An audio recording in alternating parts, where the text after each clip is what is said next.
아마 이 요한이서는 가까운 곳에 있는 자매교회, 형제 교회를 향해서 이 편지가 주어졌을 것으로 보여집니다.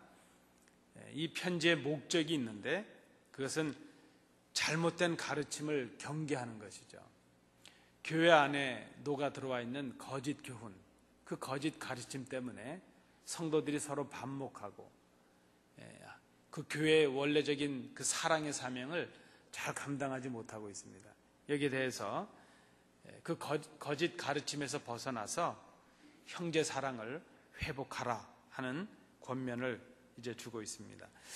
이 편지 전체 구성을 먼저 좀 보시겠습니다. 1절부터 3절까지는 소위 말하는 편지의 서론이죠. 저는 편지의 시작 이렇게 제목을 붙여봤는데 1절부터 3절에서 살피실 것은 편지를 보낸 사람이 누군가, 그리고 편지를 받은 사람이 누군가, 그리고 우리가 보통 편지를 하게 되면 인사말이 있지 않겠습니까? 인사말은 어떠한가. 그리고 4절부터 17절은 크게 두 부분으로 나눌 수 있는데 청원이죠.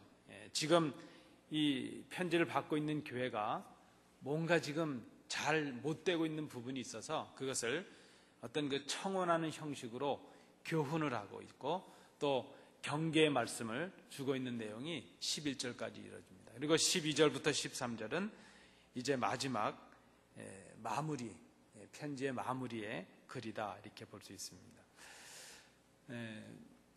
그 신학생들이 설교를 공부하게 되면 논문도 그렇죠. 우리가 논문도 그렇지만 서론을 제일 먼저 쓸까요? 제일 마지막에 쓸까요?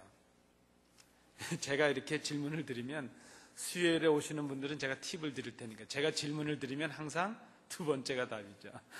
논문을 써도 여러분 우리가 이렇게 뭐 학위 논문을 쓸 때도 많은 분들이 생각할 때 논문을 쓰면 서론을 제일 먼저 쓸 것 같지만 아웃라인을 잡고 이렇게 프로포즈를 만든 다음에 제일 마지막에 쓰는 게 서론이죠. 그 전체적인 구성을 다 마련해 놓고 서론에서 내가 이 논문은 왜 쓰고 있고 어떤 방향으로 쓸 거고 어떤 내용으로 구성되어 있다는 것을 마지막 마무리하는 게 서론이죠. 그러니까 서론이 참 중요합니다. 설교에 있어서도 서론이 중요한데 어떤 분은 그런 예를 들죠. 서론은 마치 그 집의 현관과도 같다는 것입니다. 어느 집에 들어섰을 때 현관에 꽃내음이 나고 깨끗하게 되어 있으면 아, 이 집은 그 안에도 깨끗할 것이다 이렇게 볼 수 있다는 것이죠. 제가 다녀본 그 이름난 교회, 뭐 새들백 교회나 또 캘리포니아에 있었던 그 크리스탈 처치, 그 수정교회 이런 데 가보면요, 화장실을 들어가 보면 화장실에서 밥을 먹어도 될 것 같아요. 얼마나 깨끗한지. 그래서 어떤 분들이 물어봤다는 겁니다. 이 방문하는 분들이 왜 이렇게 화장실을 깨끗하게 하느냐 그랬더니 화장실이 교회 얼굴이라는 겁니다. 처음 방문하는 분들이 화장실을 보면서 그 교회 첫 인상이 달라질 수 있다는 것이죠. 설교에도 서론이 그렇게 중요한데 이 편지에서도 서론이 중요합니다. 서론이 왜 중요한가? 오늘 우리가 성도님들과 제가 한번 1절부터 3절까지 우리가 찬찬히 살피시면서 아, 이렇게 해서 이 서론이 중요하구나 하는 것을 생각해 보시고 또 성경을 읽으실 때 아, 이런 면이 있을 수 있구나 하는 것을 한번 살펴보실 수 있길 바랍니다.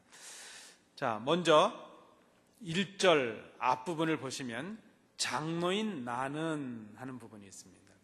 1절에 장로인 나는, 그러니까 지금 그리고 마지막에 편지하노니 이렇게 되어 있죠. 그러니까 지금 편지를 쓰는 사람은 누구죠? 아니, 이 성경에 있는 대로 하면 장로죠. 장로. 이름은 지금 나와 있지 않습니다. 장로인 나는 이렇게 되어 있죠. 자, 편지를 받는 사람은 누굴까요? 수신자는 택하심을 입은 부녀와 그의 자녀들 이렇게 되어 있습니다. 우선 우리가 편지를 보낸 사람과 편지를 받은 사람들에 관해서 한번 살펴보시도록 하겠습니다. 자, 편지를 보낸 사람이 이름이 나타나 있지 않고 직분으로 기록이 됐습니다. 장로라 그랬습니다. 장로.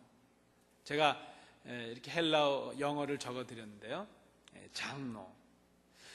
초대교회, 특별히 사도시대 이후에 속사도시대를 지나가면서 그 이후에 교회의 직제가 있는데 교회를 교회를 다스리거나 이렇게 뭐 교회 성직을 높다 낮다 이렇게 할 수는 없지만은 어떤 최고의 다스림의 직책은 감독입니다.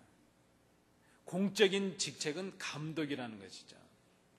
그런데 그 보통 감독과 장로는 성경에 보면 같은 직분이나 같은 사람으로 이렇게 묘사가 되어 있는 것을 보게 됩니다. 그러니까 장로들이 주로 감독을 하기도 하고 감독이 장로도 하는 것이죠. 그러면 왜 장로와 감독이라는 것이 구별이 있을까? 어떤 차이가 있을까요? 이 장로라는 말, 그 헬라어로는 프레스비테로스 이렇게 되어 있는데요. 이 말에서 우리 프레스바이테리언이라는 장로교회라는 이름이 파생이 되었죠. 그러면 저 장로라는 뜻이 무엇일까? 저것은 원래 교회 직제를 말하는 게 아니죠. 저 장로라는 말은 무엇일까요? 연장자라는 뜻입니다. 나이가 많은 사람 이런 뜻이죠. 그러니까 감독이라는 것은 교회 직제, 교회의 어떤 직분을 말하는 데 강조점이 있다면 이 장로라는 직분은 이것이 하나의 감투가 아니고 교회 원로, 연장자, 나이가 많은 분 이런 의미로 쓰였다는 것입니다. 자, 우선 이 편지를 쓰면서 우리가 이 요한 이서를 사도 요한이 썼다고 생각하고 있으니까요. 사도 요한이 그는 사실은 사도죠. 예수님의 제자였으니까 상당한 권위를 갖는 사도죠. 그런데 자기 자신을 뭐 감독이라든지 사도라든지 이렇게 소개하지 않냐고 장로인 나는 이렇게 지금 소개를 하고 있다는 것입니다. 우선 문법적으로 본다면 제가 장로라는 그 말 앞에 저기 오처럼 생긴 게 앞에 이렇게 점이 하나 찍힌 게 있는데요. 저게 헬라어로 정관사입니다. 읽을 때는 호라고 읽습니다. 그래서 호 프레스비테로스 이 말은 영어도 그렇고 한국말도 그렇고 정관사가 붙었다는 것은 특정한 사람을 얘기하는 거거든요. 그러니까 지금 어떤 의미에서 보면 이 사도 요한이 편지를 쓰고 있는데 나 요한 이렇게 쓰지 않고 나 감독, 나 사도 이렇게 말하지 않고 장로 이렇게 말하는 것은 지금 이름을 굳이 말하지 않아도 이 편지를 받고 있는 성도들이 사도 요한이라는 것을 알고 있다는 의미가 한 가지가 있습니다. 그러니까 굳이 이름을 쓰지 않는 것이죠. 여러분, 자녀가 부모님한테 편지를 쓸 때 성을 쓰나요, 안 쓰나요? 아버님, 안녕히 계십시오. 권영대 올림. 이렇게 하지 않는다는 것입니다. 그냥 둘째 아들이라든지 굳이 성을 안 쓰죠. 왜 그럴까요?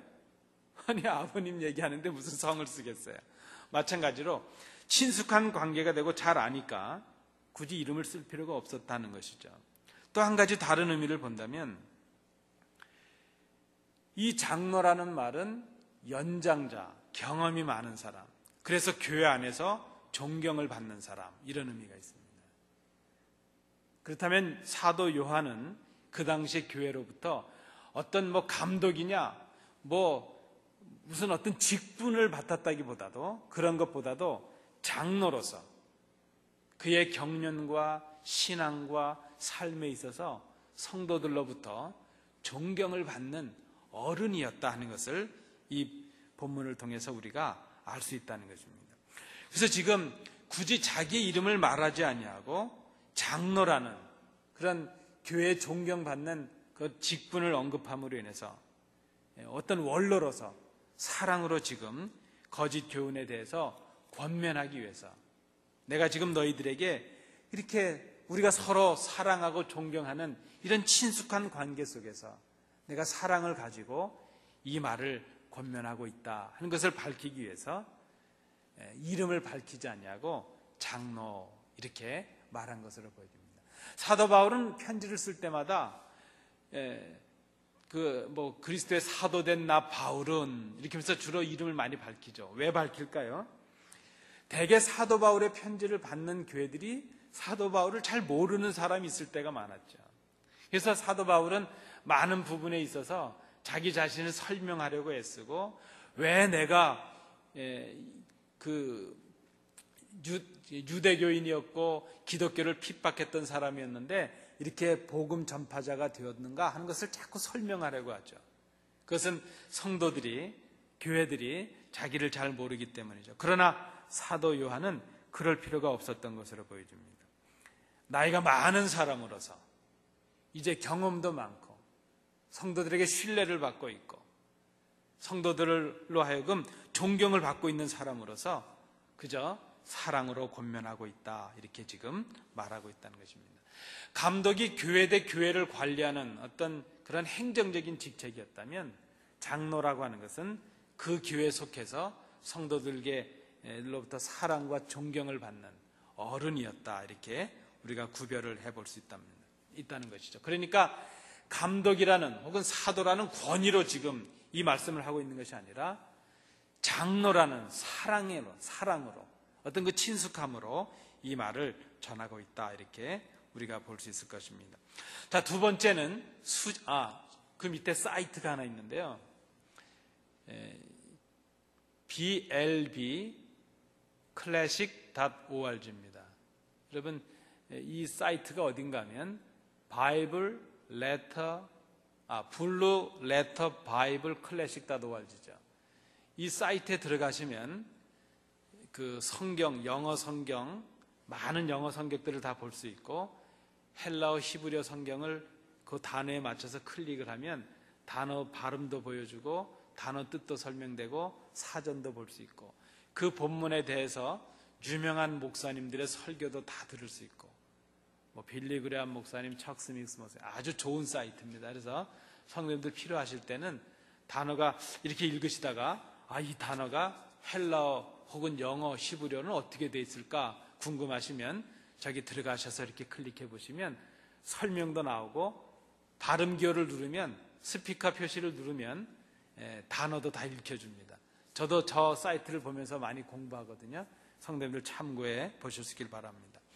자, 두 번째, 수신자입니다. 수신자는 택하심을 입은 부녀와 그의 자녀들에게, 이렇게 되어 있습니다. 자, 택하심을 받은 부녀와 그의 자녀들. 제가 굳이 오늘 이 부분에 헬라어를 좀 적어드린 이유가 있습니다. 그 앞에 있는 단어가 에클렉테 퀴리아 이런 말입니다. 에클렉테 퀴리아. 카이는 접속사죠. 엔드라는 뜻이고, 토이스, 이건 전치사로 역격이죠. 누구에게. 테크노이스는 children, 자녀라는 뜻이고, 아우테스는 그 여자의 하는 뜻입니다. 그러니까 택하심을 받은 부녀의 자녀들, 그의 자녀들, 이런 뜻입니다. 근데 제가 지금 이 앞부분에 이 단어를 쓰여드린 이유가 있습니다. 택하심을 받은 부녀, 우리 성경은 이렇게 기록이 되어 있는데 이 부분에 대해서 이 성경 해석이 틀렸다고 주장하는 사람들이 있기 때문이죠. 우리 목사님 아까 장로 단어를 다시 한번 보여주시겠습니까?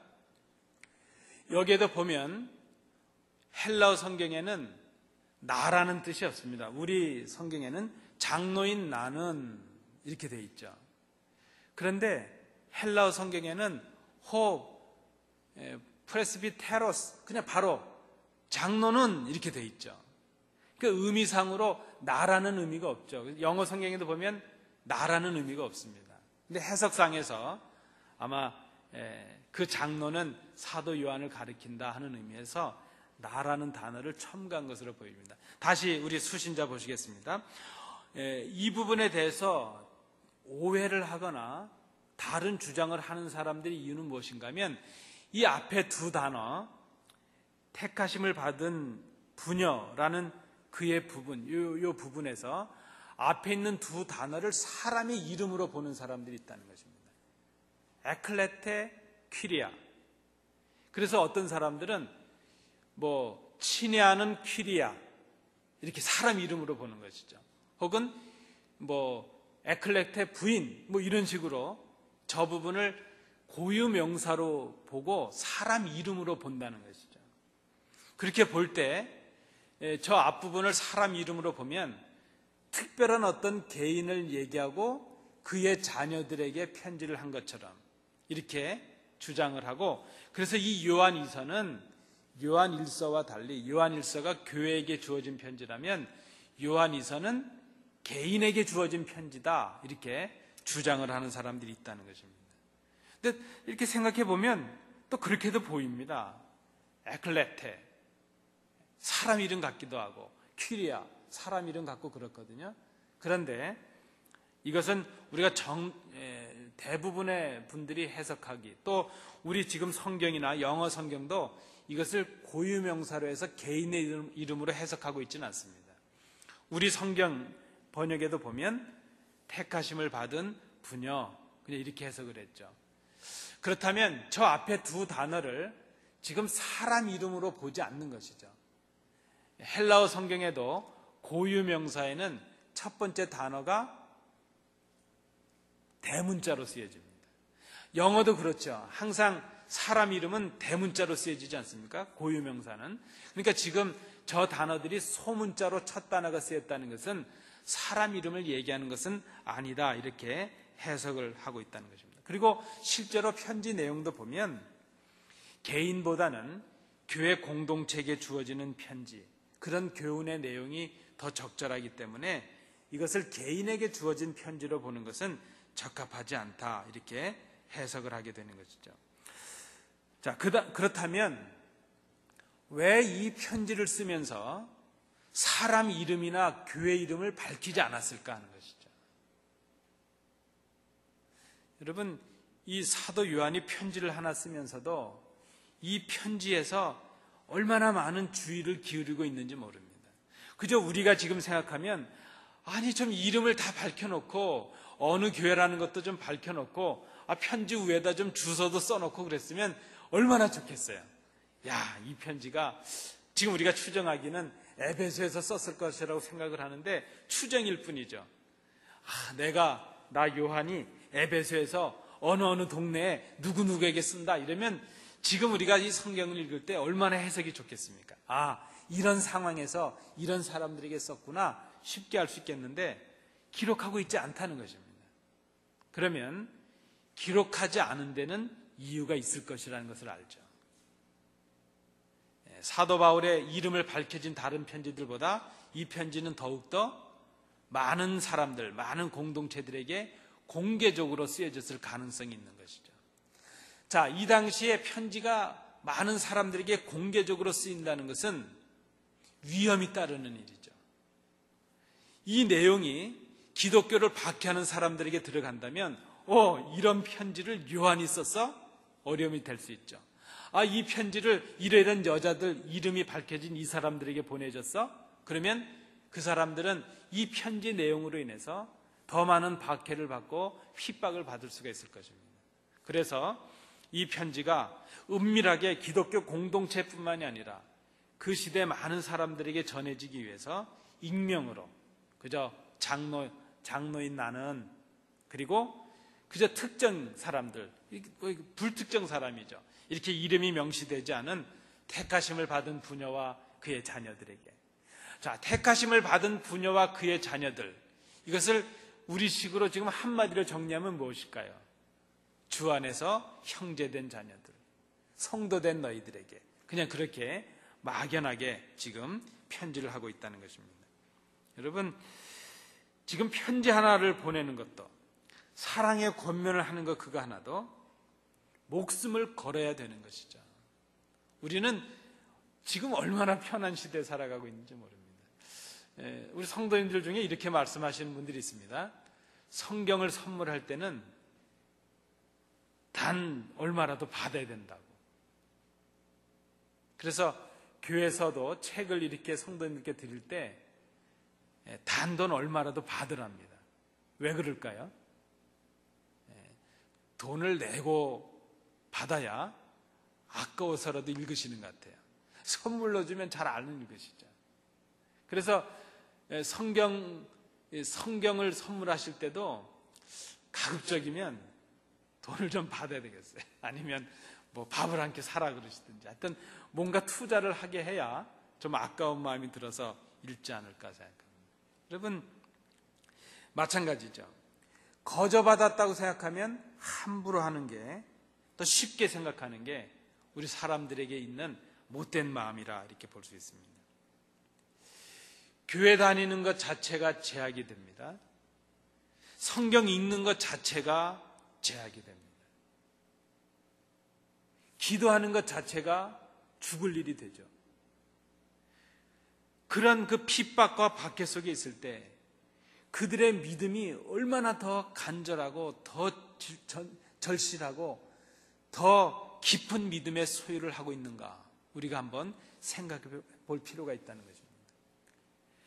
초대교회 시대, 또 그 속사도 시대를 지나가면서 얼마나 많은 박해가 있었습니까? 예수님을 믿는다는 것 때문에 사자의 밥이 되고, 그저 먹고 마시는 잔치에 불꽃이 되는 것이죠. 장작 대신 기름을 대신 사람을 태워가지고 자기들 노는데 불을 밝히고 그런 핍박을 받았지 않습니까? 그러나 그때 그 우리 믿음의 선배들의 신앙이 얼마나 간절하고 얼마나 하나님 앞에 아름다운 신앙이었는가 하는 것이죠. 제가 그 중국에 이렇게 그 처석교회를 방문해서 그 조선족들과 함께 또 거기 교육자들과 함께 이제 말씀을 나누고 예배도 드리고 그렇게 합니다. 여러분, 모여서 성경 공부하는데 경찰들 피해서 하는 거 해보셨습니까? 지금 우리가 살고 있는 이 시대가 그런 시대입니까? 성경 안 읽어서 난리지, 성경 읽고 싶은데 성경 읽는 거를 그 공안, 경찰들의 눈을 피해서 성경을 읽는 그런 그 모습이 있는 것이죠. 지금 우리는 성경을 가지고 있지만 얼마 전까지도 중국은 성경을 갖지를 못했습니다. 제가 갔더니 그 조선족 성도들이 저에게 보여주는 게 있습니다. 자기들 할아버지 할머니 때부터 가져온 성경책 찬송가를 보여줍니다. 제가 한 부분을 카피해서 가져왔었는데요, 그게 뭔가 하면 그저 성도들이 앉아가지고 나 옛날에 우리 할머니한테 이런 구절 들은 것 같아 하고 암송을 하면 그걸 적어서 이게 아마 이쯤에 있지 않았을까? 아마 마태복음이었을 거야. 그러면 그냥 거기다 모아놓는 겁니다. 이거는 아마 구약이었을걸? 구약에 모아놓는 겁니다. 그래서 제가 이렇게 펴보니까 어떤 거는 앞과 뒤가 달라요. 구절이 막 그런 것도 있고. 그런데 그거를 가지고 있더라고요. 찬송가도 그저 옛날 그 찬송가 기억나는 대로 적은 거를 이렇게 가지고 있더라고요. 지금 물론 중국에도 성경이 보급되고 있습니다. 그때 그들이 그 성경책도 갖지 못했던 그때 얼마나 간절했을까 하는 것이죠. 한 번은 제가 그 처석교회 교육자들에게 이제 같이 세미나를 제가 진행을 하기 위해서 그 아파트 3층 정도 되는 집에 그 아파트죠. 아파트에 가서 몰래 숨어서 그 처석교회 지도자들에게 이제 말씀을 같이 공부를 했습니다. 한 15명 정도 모여서 같이 공부를 하는데 이 중국 분들은요, 얼마나 관심이 많은지 낯선 사람이 오면 한 50m까지 따라옵니다. 아무 말도 안 하고 궁금해서. 오후 저녁 때가 되면 모든 남자들은 그 우통을 다 벗어 던지고 부채 하나 들고 길바닥에 다 앉아 있는 겁니다. 낯선 사람이 지나가면 다 쳐다보는 거죠. 그러니 낯선 사람이 며칠 동안 그 이 집에 들어가고 그러니까 이상하게 생각한 동네 사람들이 신고를 한 것이죠. 한참 성경 공부를 하고 있는데 밑에서 이제 우리를 지키려고 망을 보던 사람이 그 아파트 연결되어 있는 줄을 당기는 겁니다. 달랑달랑달랑 벨이 울립니다. 그러니까 주인이 내다보더니 큰일 났다고, 지금 공안이 왔다고.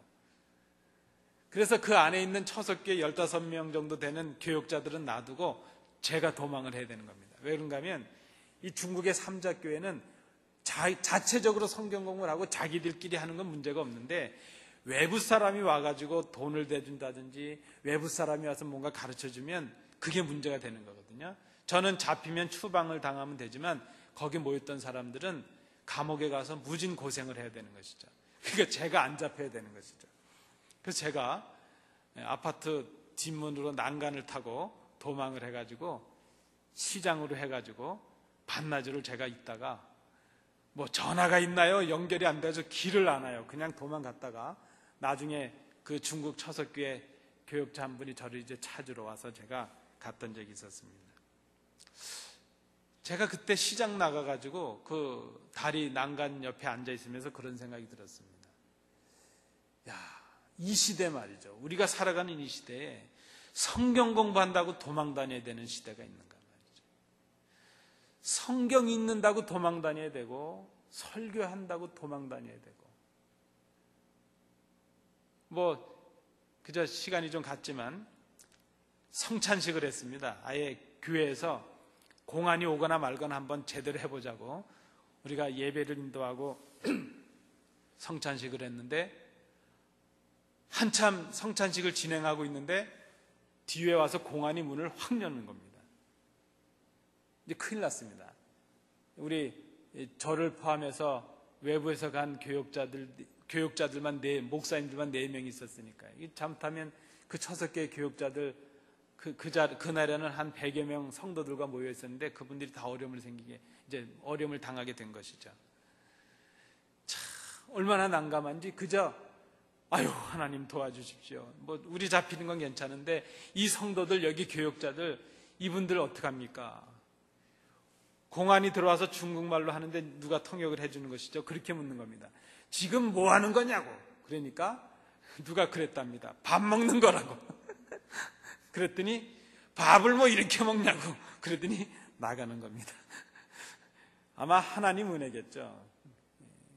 잡혀가면 그 중국의 교역자들, 그 처석교의 교역자들, 성도들 얼마나 고생을 할지 모르는데 그날 같은 글이 잘 넘어갔던 적이 있습니다. 여러분 성찬식 한다고 잡혀가는 세상이 있겠습니까? 제가 이렇게 좀 길게 말씀을 드리는 이유가 여기 있습니다. 교회 다니는 거 제약받고 우리가 예수 믿는다는 것 때문에 핍박을 받아야 되고 손해를 받아야 된다면 당장 우리가 생각할 때는 그러면 예수 못 믿지 그럴 것 같지만 기독교의 역사 우리가 다 이렇게 역사를 돌이켜 본다면 그 믿음이 가장 아름답고 순수하고 가장 깊은 믿음을 가졌을 때는 교회가 핍박을 받을 때였다는 것입니다. 교회가 국교가 되고 기독교 신앙이 장려되는 그 시대일수록 교역자들이 타락하고 교회가 타락하고 성도들이 타락했습니다. 교권이 정치권을 누리고 있을 그때에 가장 심하게 교회가 타락을 했죠. 여러분 지금 이 시대에 그저 우리가 생각할 때는 마음 놓고 기도할 수 있고 마음 놓고 교회 다닐 수 있고 마음 놓고 말씀 읽을 수 있다고 생각하지만 지금 같은 신앙의 위기 때가 없습니다. 지금처럼 우리 조국교회가 타락한 적이 없고 교육자들이 타락한 적이 없고 성도들이 타락한 적이 없습니다. 우리가 이 짧은 편지지만 편지를 쓰면서 이름을 밝히지 못하던 이 시대 우리의 믿음의 선배들의 신앙이 얼마나 아름다운 신앙이요 간절한 신앙이었는가 하는 것을 우리가 좀 생각해 볼 필요가 있다는 것입니다. 자, 그 다음에 단어입니다. 그 다음에 우리가 보실 것은 장로인 나는 택하심을 받은 부녀와 그의 자녀들에게 편지하노니 내가 참으로 사랑하는 자요 그랬습니다. 오늘 저는 그래서 이 설교의 제목을 내가 참으로 사랑하는 자요 이렇게 붙였죠. 참으로 사랑한다 하는 이 말, 이 참으로라는 말이 헬라어에서는요 엔 알레테이아라는 말이 쓰였습니다. 여러분 알레테이아라는 말은 진리라는 말입니다. 그러니까 에고라는 말은 나라는 뜻이거든요. 에고 아가포, 아가포라는 말은 아가페 사랑이라는 거죠. 사랑한다는 동사죠. 내가 사랑한다. 엔 알레테이아. 에는 뭐뭐 안에 하는 전치사입니다. 그래서 우리가 저 단어를, 저 문장을 그냥 우리가 해석을 한다면 진리 안에서 이렇게 해석을 하면 좋을 텐데, 우리 번역 한국어 성경은 참으로 이렇게 번역을 했습니다. 영어 성경은 in truth 이렇게 얘기했죠. 진실되게 하는 뜻입니다. 왜 그랬을까 하는 것이죠. 내가 참으로 사랑한다. 그러니까 제가 왜 이 말씀을 드리는가 하면, 지금 이 사도 요한이 그 성도들을 사랑하는데 참으로 사랑한다 이렇게 해석을 하니까 오해를 하고 있는 것이죠. 어떤 오해를 할까요? 그저 감정적으로 어떤 사도 요한의 개인의 어떤 성품과 열심을 가지고 사랑한다, 그렇게 이해를 하게 된다는 것입니다. 그런데 이 의미는 다르게 해석을 해야죠. 어떤 의미일까요? 참으로 사랑한다는 의미는 진리 안에서 사랑한다는 의미죠. 물론 참으로 저렇게 번역하는 이유가 있긴 있습니다. 왜 그런가 하면 이 알레데라는 말 앞에 정관사가 안 쓰여 있습니다. 정관사가 안 쓰여 있으니까 많은 분들이 해석하기를, 저것은 정관사가 붙어서 그 진리, 그래야 우리가 말하는 진리인데 정관사가 안 붙었으니까 그냥 참으로 이렇게 부사로 해석을 하는 것이죠. 그러나 많은 분들, 저도 그렇습니다. 이것은 진리 안에서라는 의미로 해석을 하는 것이 바람직하다 이렇게 보여집니다. 그래서 참으로 사랑한다는 것이 무엇일까요, 여러분? 참으로 사랑한다는 것은 진리 안에서 사랑하는 것을 말하죠. 지금 사도 요한이 성도들을 향해서 내가 참으로 사랑하는 자 너희들 이렇게 말하는 그 의미는 예수 그리스도 때문에 사랑하게 된 너희들, 이런 의미죠.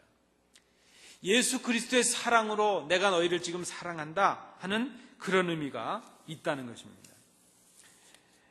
요한을 비롯해서 진리를 아는 자들이 지금 이 편지를 받고 있는 사람들을 사랑하는 이유가 무엇이냐? 2절입니다.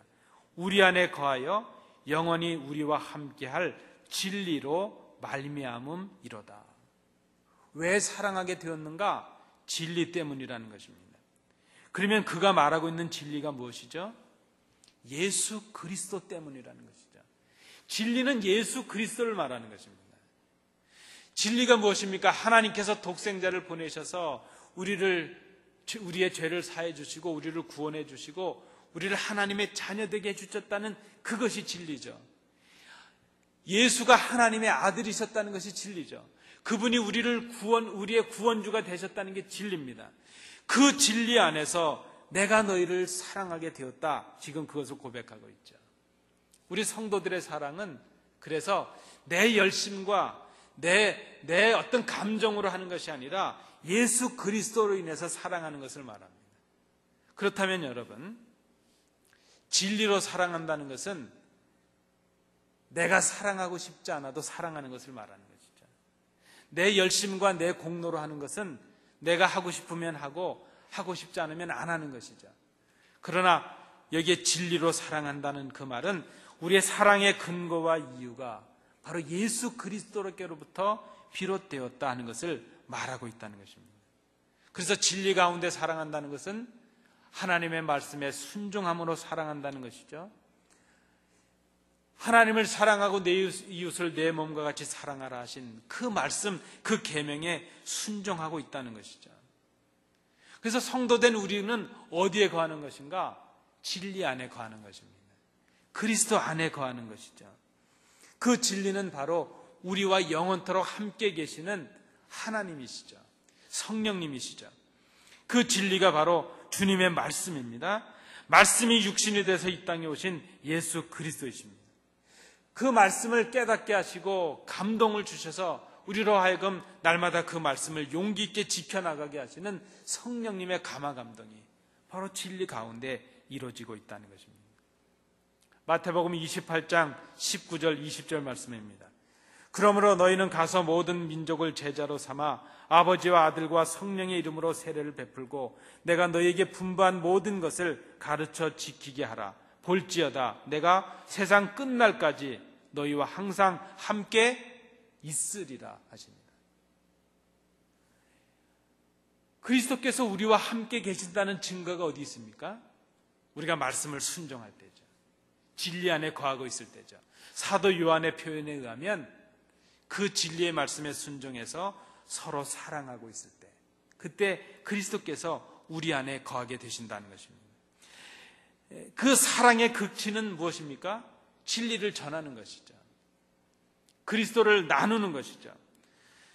우리 스스로가 그리스도 안에서 제자가 되고 다른 사람들이 제자가 될 수 있도록 진리를 증거하고 그들을 도와서 함께 하나님 앞에 서는 것, 함께 하나님께 영광을 돌리는 것, 그것이 바로 진리 가운데 거하는 성도의 삶이라 말할 수 있습니다. 지금 사도 요한이 바로 그 말을 하고 있는 것이죠. 사랑의 그 이유는 진리 때문이라는 것입니다. 자, 마지막 인사말입니다. 은혜와 긍휼과 평강이 우리와 함께 있기를 바란다 그랬습니다. 은혜와 긍휼과 평강. 사도 바울은 보통 은혜와 평강이라는 말 많이 했죠. 은혜와 평강, 카리스 에이레네. 그런데 이 요한 2서에서는 긍휼이라는 엘레오스라는 단어가 하나가 더 들어가 있습니다. 보통 이 은혜, 카리스라는 말은 헬라식 인사죠. 평강이라는 말은 히브리식 인사죠. 보통 샬롬이라는 말을 쓰는 것인데 이제 그 헬라어로는 에이레네 이렇게 쓰죠. 평화. 그런데 이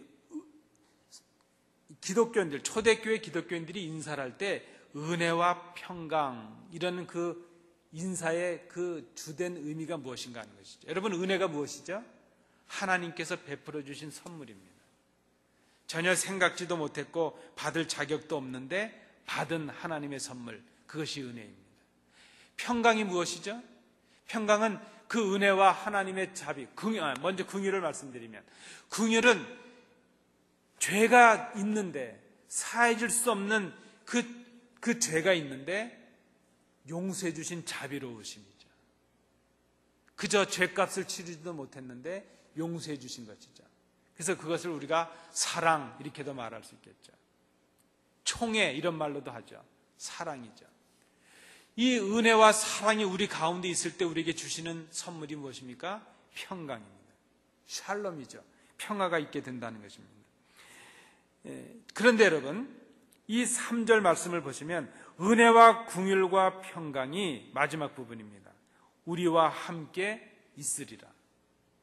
자, 이것은 다른 사도 바울의 서신과는 좀 다른 차이가 있습니다. 지금 이 사도 요한이 은혜와 긍휼과 평강이 있다 이렇게 말하는 것은 앞으로 있기를 구한다, 너에게 있기를 기도한다, 바란다 그런 의미가 아니라 우리 안에 지금 있다 이런 의미입니다. 단정적으로 선언을 하고 있는 것이죠. 지금 우리에게 은혜와 긍휼과 평강이 우리에게 있다. 그리고 이 있는 것이 앞으로도 계속 지속될 것이다, 임할 것이다 이렇게 말하고 있습니다. 이 확신이 어디서 옵니까? 하나님의 은혜와 그리스도의 긍휼과 평강이 우리 가운데 있다는 그 확신이 어디서 왔느냐? 그것이 바로 진리와 사랑 때문이라는 것이죠. 3절을 다시 한번 보시겠습니다. 은혜와 긍휼과 평강이 하나님 아버지와 아버지 아들 예수 그리스도께로부터 진리와 사랑 가운데서, 예수 그리스도의 진리, 그 아들 예수를, 진리이신 아들 예수를 보내신 그 사랑, 그래서 이 은혜와 긍휼과 평강은 어디로부터 오는 것인가요? 오늘 3절 중반에 보시면 하나님 아버지와 아버지의 아들 예수 그리스도께로부터 진리와 사랑 가운데서. 그러니까 은혜와 긍휼과 평강, 이것은 우리가 누려야 될 이 땅의 최고의 복인데, 이 복은 우리의 수고로 오는 것이 아니라, 사람들을 통해서 오는 것이 아니라 바로 하나님 아버지와 아들 예수 그리스도를 통해서 오고, 그것의 구체적인 도구, 구체적인 이 복을 누리는 것은 진리와 사랑이라는 것을 말씀하고 있죠. 말씀과 그 말씀을 행하는 사랑, 이것이 은혜 가운데 거하는 길이요, 긍휼 가운데 거하는 길이요, 평강 가운데 거하는 길이라 말할 수 있습니다. 진리, 예수 그리스도, 복음, 그것이 우리에게 은혜이죠. 그리고 그 진리를 나누는 사랑, 행함, 그것이 바로 진정한 은혜와 긍휼과 평강 가운데 있는 하나님의 놀라운 복을 받는 비결이 된다는 것입니다. 여러분, 말씀을 마치도록 하겠습니다. 우리가 하나님의 은혜, 긍휼, 그리고 평강을 누리며 살기를 원합니다. 근데 우리 마음속에 평강이 없습니다. 교회에 오르고 예배하면서도 우리 속에 은혜에 대한 감격이 없고 하나님의 사랑에 대한 확신이 없고 그리고 우리 속에 마음의 평안이 없을 때가 있습니다. 왜 그럴까요? 우리가 이럴 때 우리 모습을 돌아봐야 될 것은 진리와 사랑입니다. 하나님의 말씀에 대한 감격, 그리고 그 말씀의 감격을 나누는 성도들 향한 사랑, 이 진리와 사랑이 없다면 우리에게 진정한 은혜와 긍휼과 평강이 있을 수가 없다는 것이죠. 그런데 이 사도 요한이 이 권면을 하면서 마지막 부분에 보면요, 이 은혜와 긍휼과 평강이 진리와 사랑 가운데서 누구와 함께 있으리라, 마지막 부분입니다. 너희와 함께 있으리라 이렇게 말하지 아니하고 우리와 함께 있으리라 이렇게 말합니다. 이 은혜와 긍휼과 사랑의 복을 받아야 될 사람은 지금 이 편지를 받고 있는 성도들 뿐만이 아니죠. 이 편지를 하고 있는 사도 요한과 그들을 사랑하고 있는 모든 형제들, 우리죠.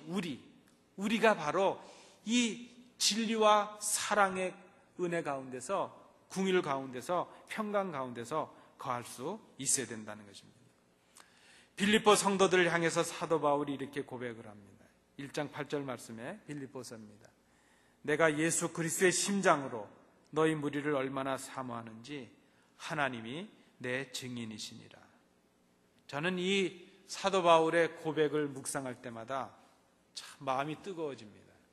그리고 부럽기도 하고, 그리고 제 부족한 모습을 보면서 그저 참 부끄러울 때도 많이 있습니다.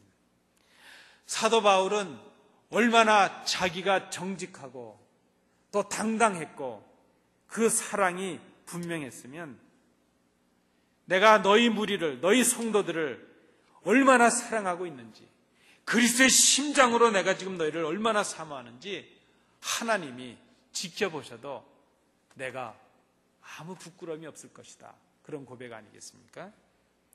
하나님이 보신다 해도, 하나님이 증인이시다, 내가 너희를 얼마나 사모하고 있는지, 그리스도의 그 피 끓는 심장으로, 그리스도의 십자가의 심장으로 내가 너희를 얼마나 사모하는지 하나님이 증인이시다.